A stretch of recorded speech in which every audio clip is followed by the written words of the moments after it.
Montgomery, Alabama, welcome to America's Ambassador of Comedy, Mr. Bob Hope.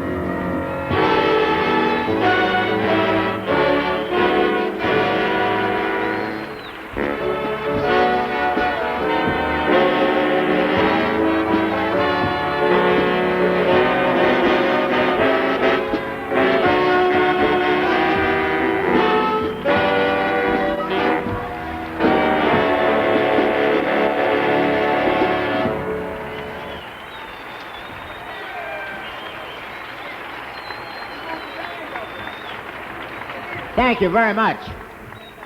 Thank you, ladies and gentlemen. I thought I'd never get on. Wasn't that choir good? Very beautiful. Very nice. Play me my opening tune for me, will you please?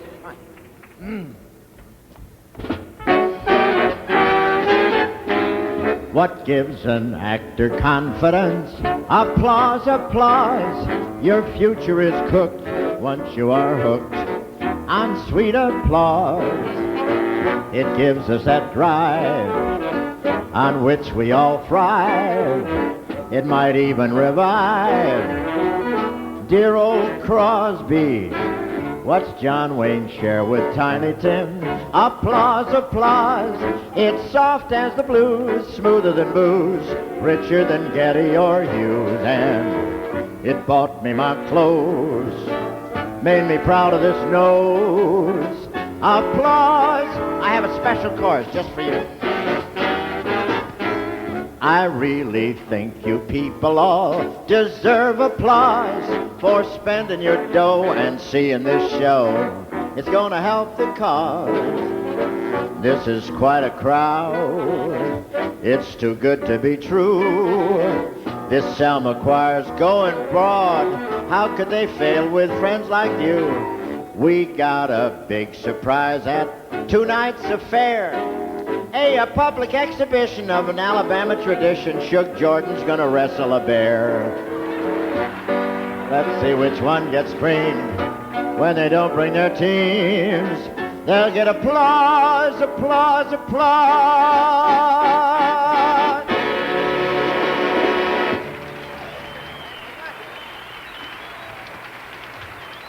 Thank you very much. Thank you, ladies and gentlemen. I'm happy to be here at this beautiful affair. You didn't hear the last line after I said Shug Jordan's going to wrestle a bear. I'm going to say, let's see which one gets creamed when they don't bring their teams. Wasn't worth it, huh? I wrote that while I was waiting. Anyway, no, I wrote that over the Downtowner Motel where I'm staying. That's a lovely spot, too. When I got in there, I called the room clerk and I said, do you have all the modern conveniences? He said, yes, but they have to be out of the room by 7 o'clock. Now, I shouldn't knock it because it's a very beautiful place and a very intimate place. I've never seen walls that thin. I mean, I've heard people in the next room before, but I've never seen them. And it's a family hotel. Every guy I met there is with his niece. I am so happy to be back here. I haven't been here for 8 years, and it's nice of you to invite me back. And the governor made in this Alabama, my day today in Alabama, ladies and gentlemen. He knew I couldn't do too much here in one day. But you know, I do appreciate it because I'm an honorary Southerner. I had a blood transfusion from Phil Harris. It's 10% blood and 90% I.W. Harper. And I've had a great, great time. I was in Charleston, South Carolina last night and played a little golf and went out and practiced here. I went out with the police, took me to the driving range after rehearsal, and I knocked a few around, which is my regular business, you know. I mean, because golf's a game for fellas who are too old for girls that still wanted to get into a trap, and I'm out there all the time. I wouldn't miss it. I wouldn't miss it because I just love it. And I played with Billy Graham in the Byron Nelson Classic. And we play a lot alike. He prays and I cheat. No, I played with Billy Graham, Danny Thomas, and Pat Boone. And we were billed as the Supremes. No, I love the way Billy plays. He really plays. And he's a little bit of a show-off on the golf course, you know, like walking across water hazards and things like that. No, he must have some extra power, because how'd you like to play 18 holes and have it raining, but just on you? I putted the ball towards the hole, and the hole healed up. And he has a sneaky way of getting the honor. He says, let he who was without sin hit the first ball. But I love it. And I had the good fortune of playing with the president just a couple of days ago. He's down at Palm Springs, and he's quite an athlete. He goes skiing up in Vail, Colorado. Anything to get away, just to get used to that snow job that Congress is going to give him, But he's got some kind of job. Isn't that a job? But he's quite a guy. He's quite a guy. He cooks his own breakfast. He's going to spoil it for all of us. He may be the first president to ever win the Pillsbury Bake-Off. And we played together down in the Inverary tournament with Jackie Gleason. The three of us played because the president likes to play with comedians. In fact, Earl Butz was his caddy. And to show you the economic state we're in, he marked his ball on the green with a dime, and when he picked it up, it was a nickel. But I think he's quite a guy, and that he's in a tough job, and Washington, anyway, is very buggied now. There's still, everybody's under suspicion. I passed the Lincoln Memorial the other day, and he was wearing dark glasses. And he had his fingers crossed. And the CIA, you don't know where they are. They're everywhere, They're investigating Congress and the sex life of Congress. That only started since Wilbur Mills had that little thing, Wasn't that something with the Fanny Fox? Or was it Foxy Fanny? I forget.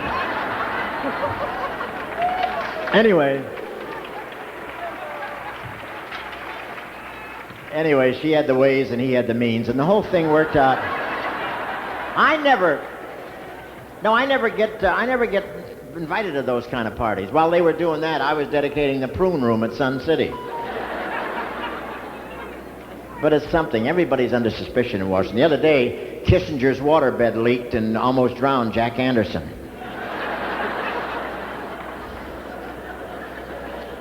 But I'm so happy to be here, and especially with a couple of my dear friends, ladies and gentlemen. The great coach of Alabama, who's brought so much fame to this state, Bear Bryant. Where's the bear? Put the lights up, will you? Put the lights up. I want to see the bear. Where's the bear? Where's Bear Bryant? Where is he? Right here. Turn around, take a bow, Bear.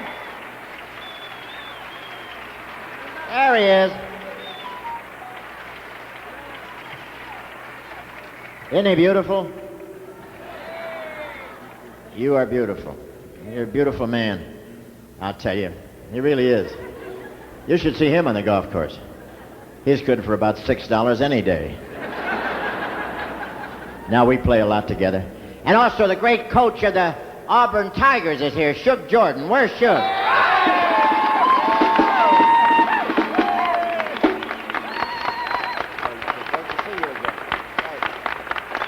There he is. Shug Jordan. Boy, these guys have brought a hell of a lot of fame to this state, I'll tell you. You're right. Right on. No, it's great. Just great the way these guys are. In fact, I told you my favorite story about the bear, about the guy who was up hunting, on top of the mountain, and this bear came along and he shot at him, and just as he shot, the gun slipped out of his hands and started running down this mountain, so the guy ran, and the bear's running after him, and he ran like hell, and he got down the bottom, he slipped right into a prayer position. He said, "Dear Lord, please make this bear a Christian." When he opened his eyes, the bear was alongside him in a prayer pose, said, "Dear Lord, bless this food I'm about to eat."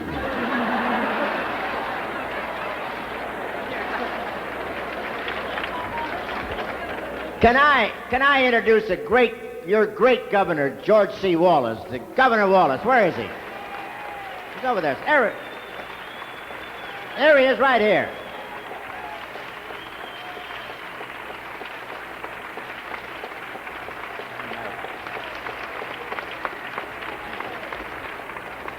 Thank you, Governor. Nice to see you.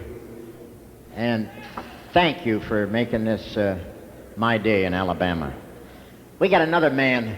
I want to tell you, I got a great kick out of the polls that happened a couple of weeks ago when they made Governor Wallace the outstanding Democrat for the nomination for presidency. I really got a kick out of that. I mean, just the way you think and about America is very, very important. I really think it's marvelous. And you know, the Democrats are something else. They've solved the unemployment problem in Washington. They're all running for president. They really are. Scoop Johnson announced so long ago, they don't know whether he's running in this election or the last one. That's the truth. But I was very thrilled about that. And I know politics is a lot like show business. One day you're drinking the wine, the next day you're picking the grapes, you know. You never know. We have another great guy here from Alabama. While I'm introducing all these wonderful people, I just want you to meet this guy, because this is one of my favorite guys anywhere in the world. And he's a wonderful golfer, and it's Charlie Boswell, just a marvelous man. Where's Charlie? There he is. Get up and turn around. Get up. Turn around.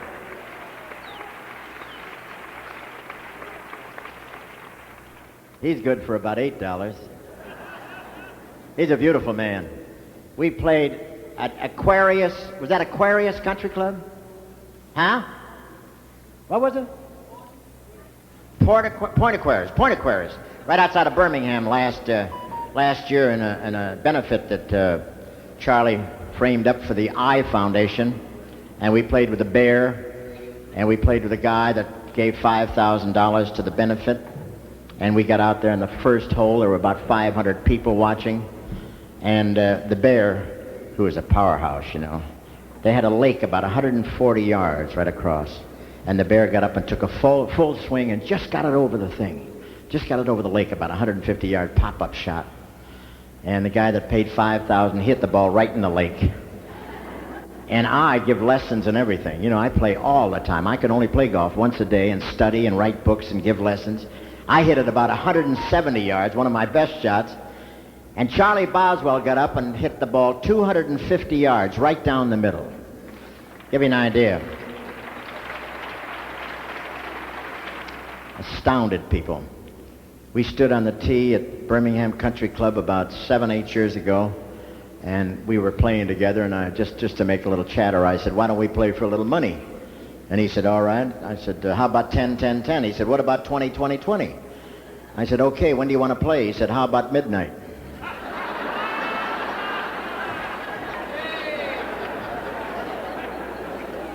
He's a beautiful thing, I'll tell you. No, but it's great, and I just love to play, and I get Crosby out every once in a while, you know, when he still thinks of outdoor sports every once in a while. No, but it's right. You know, he's awful happy now squeezing oranges. He's back again, which at his age is an emotional experience.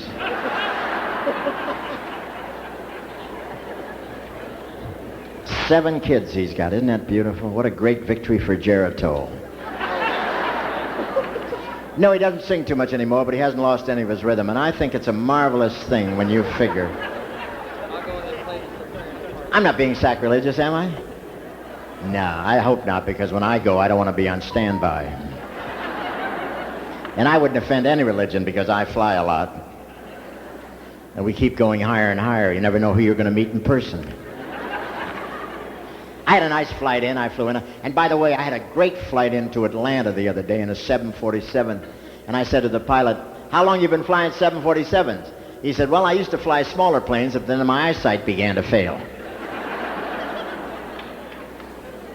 Gives you a lot of confidence in the trip. But I wish they'd fix that security thing. I'm sick of that thing where they search you. You know, every time you walk in, you feel like a convict, you know, like you're guilty of something. All the fuzz is staring at you, and they want to search you, you know, and they put radar on your luggage and all that stuff. Why should the rest of the world know that I wear Fruit of the Loom shorts? And they search you for so long, too. One guy searched me for so long, I thought I was going into business for himself. I said, if you tell me what you're looking for, I'll tell you where I keep it.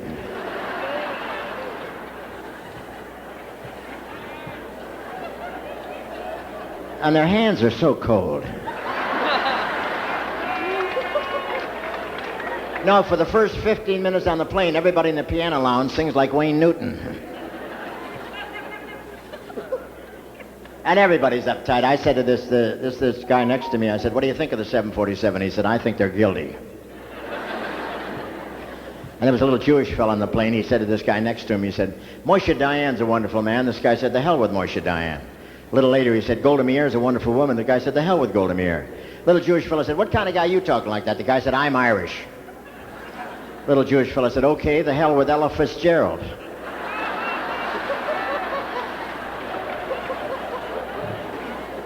And I told this Irishman, I said, you shouldn't talk with that war you have over there in Belfast. He said, that's no war, that's just newspaper talk. I said, no kidding, what do you do for a living? He said, I'm a tail gunner on a bakery truck.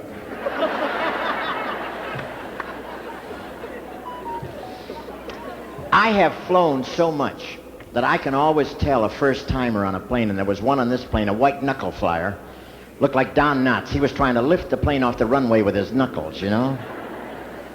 And there was a guy next to him by the window. He was asleep before the plane took off. But I knew this little guy was in trouble because he had his belt fastened so tight.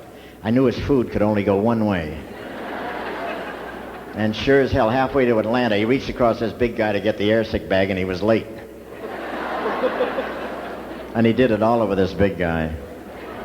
And coming into Atlanta, this big guy woke up and looked down at all this garbage. And he looked at the little guy, and he said, little guy said, are you feeling better?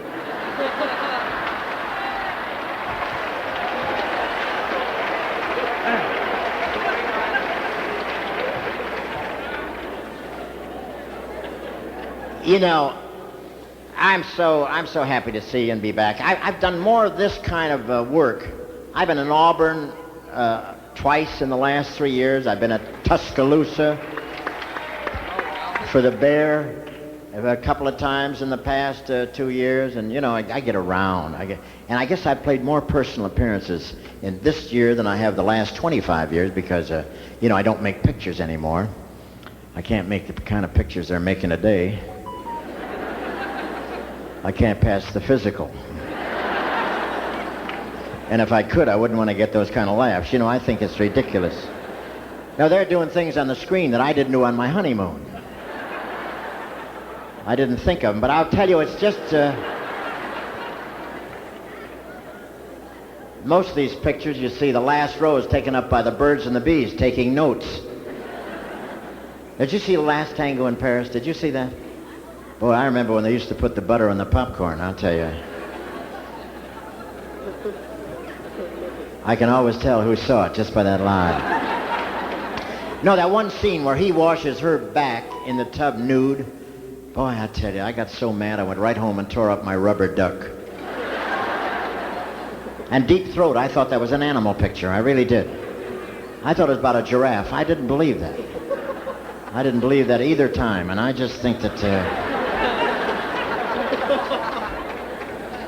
And I was just thinking the other day, you know, with these kind of pictures they're doing today, 5 years from now, what are they going to put in the cement at Grauman's Chinese?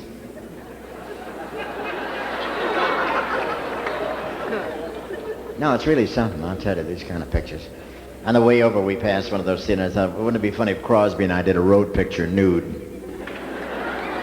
The Road to Goose Pimples.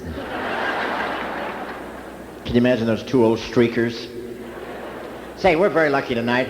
I had a very beautiful gal visit us last night, and I invited her over here because she's Miss USA World. Her name is Terry Ann Browning, and she's from Daytona Beach, Florida, and I'd like to have you meet her right here. Terry Ann Browning.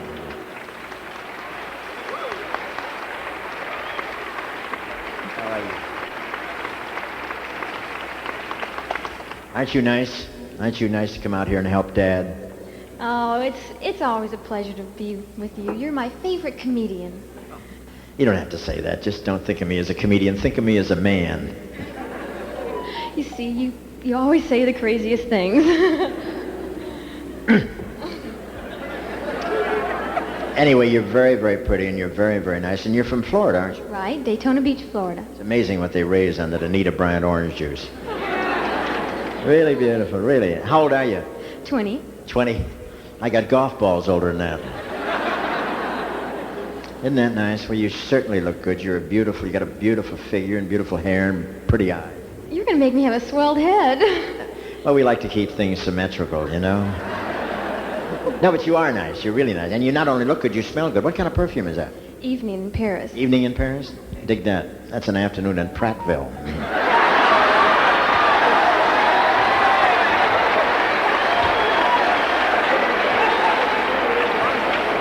Is that it? Prattville? I didn't think you'd get that big a laugh. Prattville, huh? Thank you very much. Say, would you like to sing a song? I will if you'll help me. What do you mean by that? Well, I have a little song here, and your part's all written out. You're kidding. Part for me? Well, is it a big enough part? After all, I am a star, you know. Don't worry about it. This song will make you a star. Or vice versa. Well, let's try that, huh? Shall we?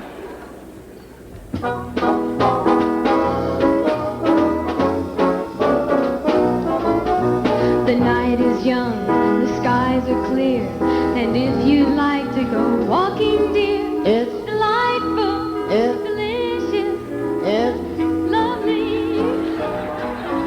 I understand the reason why you're sentimental, 'cause so am I. It's Delightful, It's delicious, It's lovely.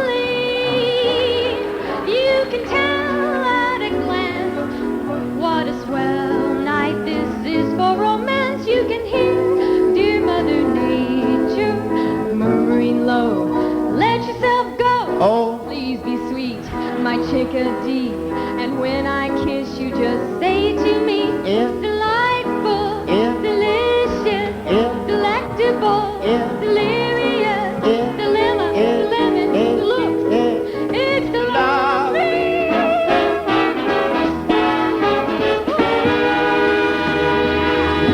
Thank you, sweetheart. Thank you very much. Thank you. Thank you. Terry Ann Browning, right there. Take a bow, honey.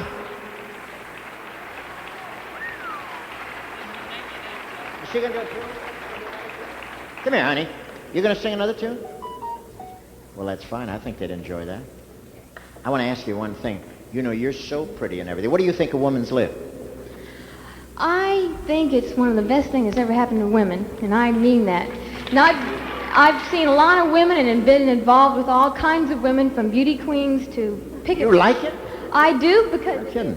it's equal rights. I mean, some parts I probably have to disagree with because I am a beauty queen. I should say, well, most of the girls I've seen them for a woman's lib, they look, I've seen them on television, they look like they belong to the Teamsters Union, and I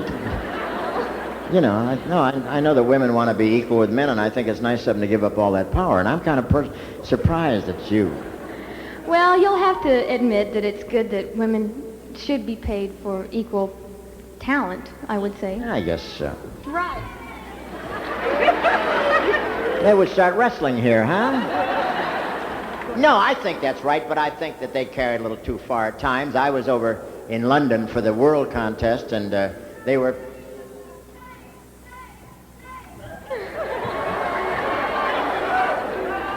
Oh, damn, we got a pom-pom girl over there.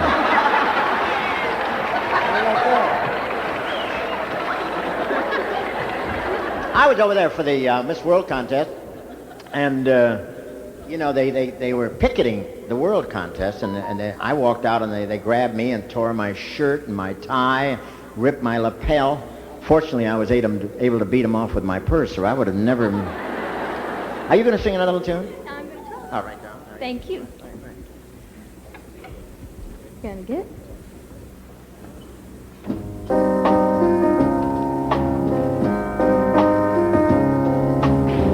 Day after day, I must face a world of strangers where I don't belong. I'm not that strong. It's nice to know that there's someone I can turn to who will always smile. It's all worthwhile when there's no getting over that rainbow. When my smallest of dreams won't come true. Well, I can't take all the madness the world has to give, but I won't last a day without you. So many times when the city seems to be without friendly face, it's nice to know that you'll be there if I need you, and you'll always smile. It's all worthwhile when there's no getting over that rainbow, when my small list of dreams won't come true. But I can't take all the madness the world has to give, but I won't last a day without you. Touch me and I end up singing. My troubles seem to up and disappear. You touch me with the love you're bringing. I can't really lose when you're near.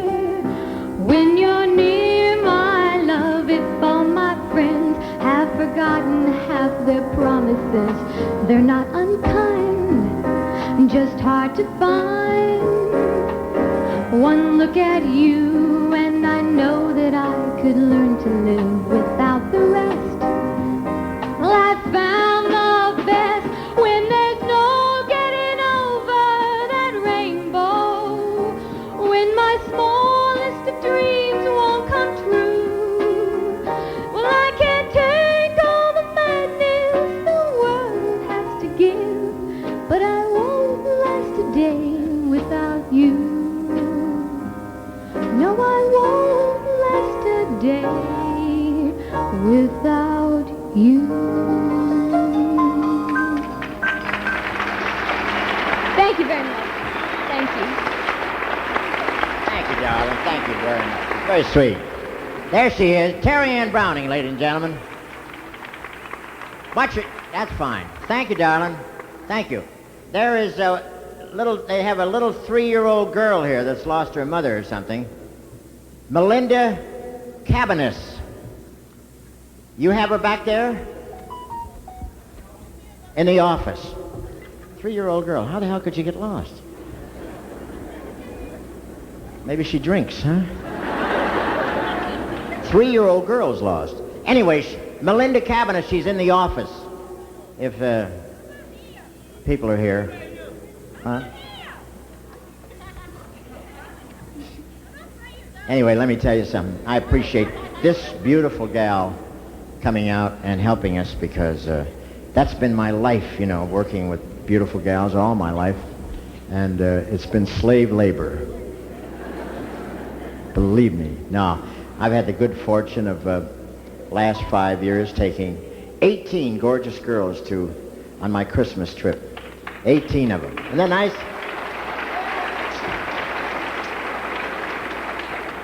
And they say I give up my Christmas. No, they are. These girls are something else, and boy, these boys appreciate it. They like to hear the jokes in the band, but they wanted to see what they were fighting for, and they got it too, believe me. And to show you what they thought of them, they had 50 Marines with machine guns guarding the girls. And for the guys, they had a midget with a slingshot. And they did such a wonderful job. You know, all kinds of shows, different extra shows.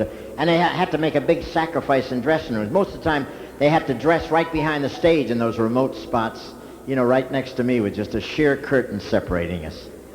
18 beautiful girls. But I figured they were young. What the hell? Let them look. You know, they made the trip. They're entitled.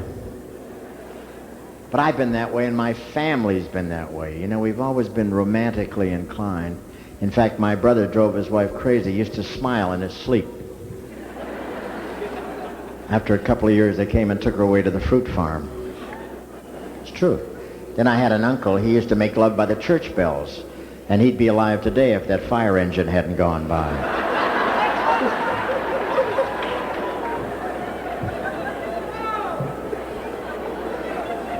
It's true. Then I had an uncle. He was about 78. He wanted to marry this girl, 22. And he went to the doctor. He said, give me something to give me a little youth, a little pizzazz. And the doctor gave him these pills. He said, take one a night till your honeymoon. You'll have all the youth you need. But he got nervous on his honeymoon. I took the whole bottle. And the next morning his bride was trying to wake him. She said, wake up, Hornard. Hornard? That was his name. That was his full name. Hornered, get up. He opened his eyes. He said, I'll get up, but I won't go to school. You thought that was going to be dirty, didn't you? Nah, don't touch it. I love jokes about older people because they're funny. Like this woman went to the doctor. She said, 80 years old, and she said, I have a very big problem. She said, my husband sort of lost his sexual interest. And the doctor said, how old is he? She said, 85. And he said, when did you first notice this? She said, last night and again this morning.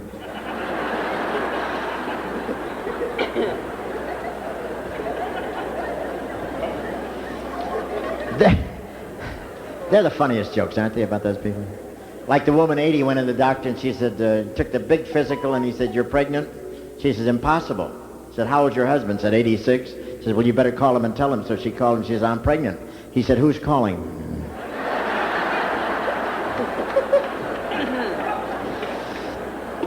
You know, I get a big kick out of visiting these places all around this country because I meet so many guys that I met overseas.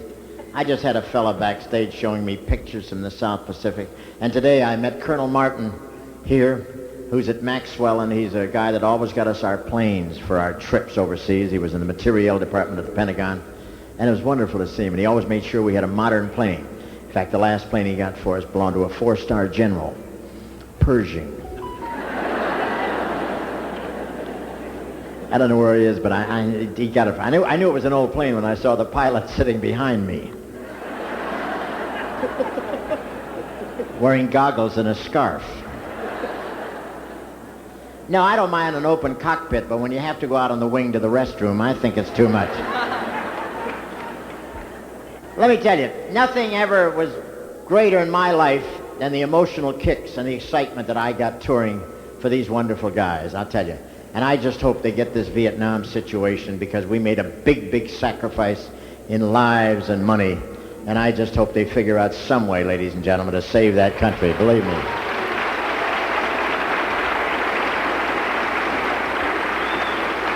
Along that line, I'd like to do a number on you right now that I'm going to do for a bicentennial program, and I'm breaking this in, and I do hope you enjoy it. Please, David.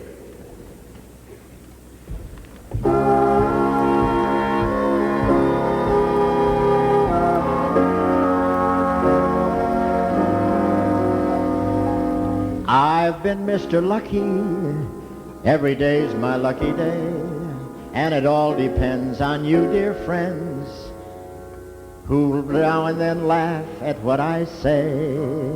I've joked about Oscars that I didn't win, and beautiful starlights inviting me in. I've joked about presidents right to their faces. They laughed and then sent me to overseas bases. Whatever my life led me to, this country gave me a chance to do what I wanted to do. I wanted to box. I lost every fight, and every pug pounded my mug night after night. As I'd cling to him with fear, I would whisper in his ear, give me a chance. Why don't we dance? So I made a switch. I went on the stage, but too many folks heard all my jokes at an earlier age. Every time I'd lay an egg, I'd get on my knees and beg, give me a chance, give me a chance. I would try to make 'em clap with my tippy-tippy-tap all around this USA. And on a serious note, let me tell you, quote, there isn't a finer country in this world today. We have our rights, we have our wrongs. Our city streets have different beats and different songs. But this is where we want to live, 'cause it has so much to give. Give it a chance, give it a chance. Our leaders are men like you and me. Something they say turns us away and they disagree.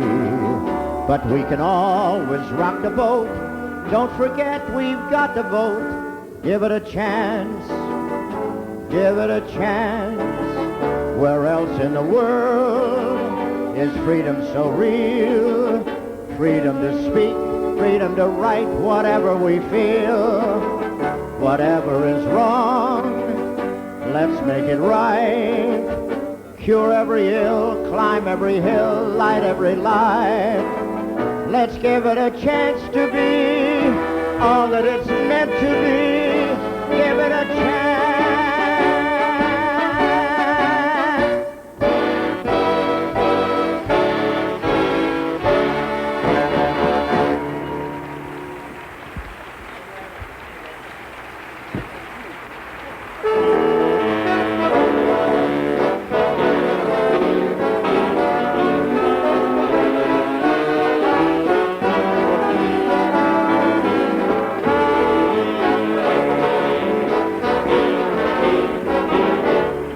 Thank you very much. Thank you. I'm going to do you too good. I got to do buttons and bows for this group. Little buttons and bows for me. Got to do it. This is a tune I've been doing for the past 20 years since I did the picture, Pale Face, which you can see any night on any channel. In fact, I get a funny feeling when I see one of my old pictures on television. I get a feeling I have a son I've never met. But I hope you enjoy this. This is a little different. Wait, hold it. I got a joke, David. These two pink elephants and a snake walked into this bar, and they sat in a stool, and the bartender looked at him and said, "You're early, he's not here yet." Play, will you? See, there's a guy comes in and drinks up. Oh, my God. Start the motor. This might be it. Wait a minute. I got to get even. Wait a minute. These two hippies are talking, and one said, "Turn on the radio," and the other one walked over and said, "I love your radio." Play, will you play? See, you don't see two pink elephants walking around loose for him. Wait, hold it, I gotta tell another one. Did I tell you about the whale that fell in love with the submarine, and every time the submarine had fired a torpedo, the whale would hand out cigars? We got him, play, we got him! I'll sing. No, I have another one, wait. This woman went to the doctor and she said, "I have a terrible problem. Every day my husband fills the bathtub half filled with water, puts on his waders, gets into the tub with a fishing pole and fishes into the commode." And the doctor said, "Have you seen a psychiatrist?" She said, "No, I'm too busy cleaning fish."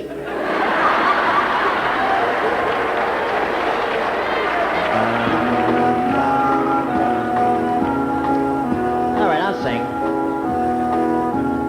No, I got another one, wait. This couple went to the zoo, and they were looking at the gorillas, and then when the gorilla reached out and grabbed the woman and pulled her into the bar and started kissing her all over and feeling her all over, and she turned to the husband and he said, "What'll I do?" And he said, "Tell him he got a migraine headache."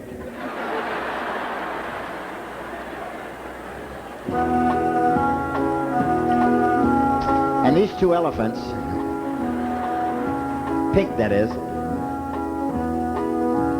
I was one of many boys helped to add to mother's woes. They'd all say, "Let's tease little Robert." They thought because I had 6 toes, I didn't have all my buttons and bows. Then one night, it was Halloween, dressed myself in sister's clothes. All the tough kids round my neighborhood said, "We think he's one of those. He acts so sweet." Hold it, I got a joke here. One of these fellas walks into a bar with a big mastiff dog, and he walks up to the bartender, he says, "I'd like a scotch and soda." Bartender looked at him and said, "We don't serve your type in here." He says, "You better serve my type, or I'll have this dog jump over the bar and destroy you." Bartender said, "It still goes if we don't serve your type," and the fellow said, "Sick him." And the dog jumped over the bar, pinned the bartender against the mirror, and said, "Bowsy wowsy."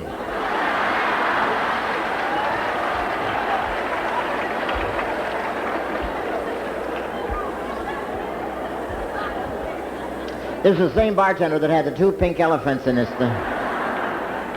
When I was born, Dad took me swimming, threw me in, made me swim back.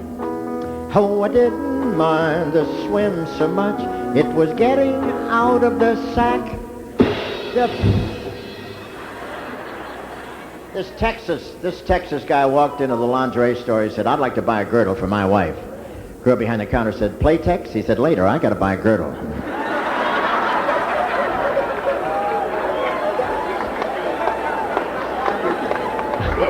The more I grew, the more I knew, and the family record shows. Time I turned 19, I knew that the bucks were bucks, the does were does, and I shouldn't wear those buttons and booze, booze.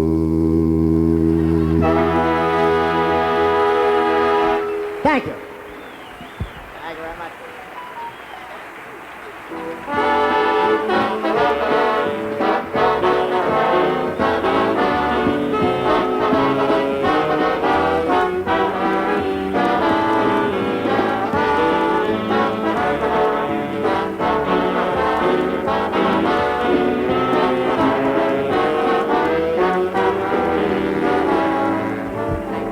Thank you very much.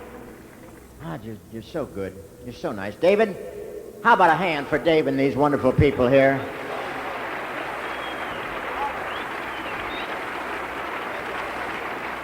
He played for us at Auburn, didn't you? Both times? Great. Nice to see you again. And you know what I wish for you? I wish you both great, great seasons. Really, Shug, I hope you have a great year. Bear, I hope you sell a lot of hats.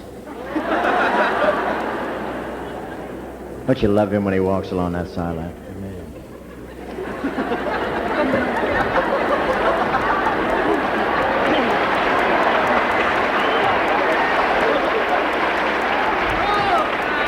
Ah, he's a beauty.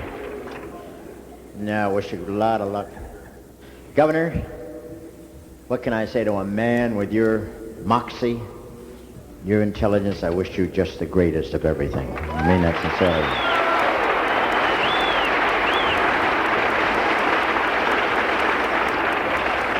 We were at the Hall of Fame together, the Bear and Shug, and the president was there because he's an old football player. He played center.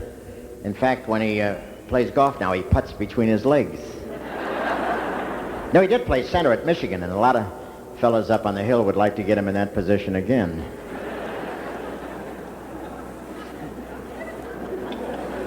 But everybody thinks I'm a football player. No kidding. When I walked in today, I heard a couple of the girls say, right guard, right guard.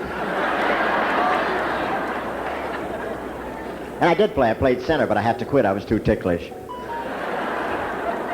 And our quarterback was so unsanitary. Always using my towel. I hate that, don't you? But where else can you get the excitement that these guys bring you? I mean it sincerely, boy. That football is something else. How it takes up my time. I tell you one thing. By the time that football scene's over, my eyeballs are in it. And I buy all the things they advertise, you know, all the commercials. And Joe Namath is one boy. Did you ever think he'd wind up in pantyhose?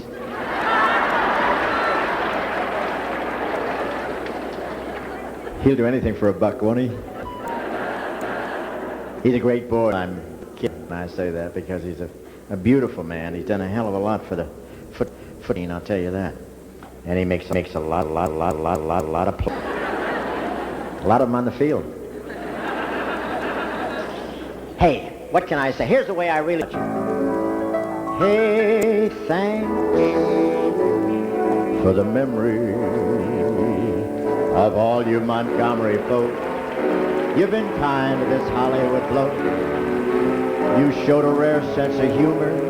You laughed at every joke, except the one with the two pink elephants. And I'll be back and try it again. Stay well in the meantime. God bless you. Thank you very much. Bye.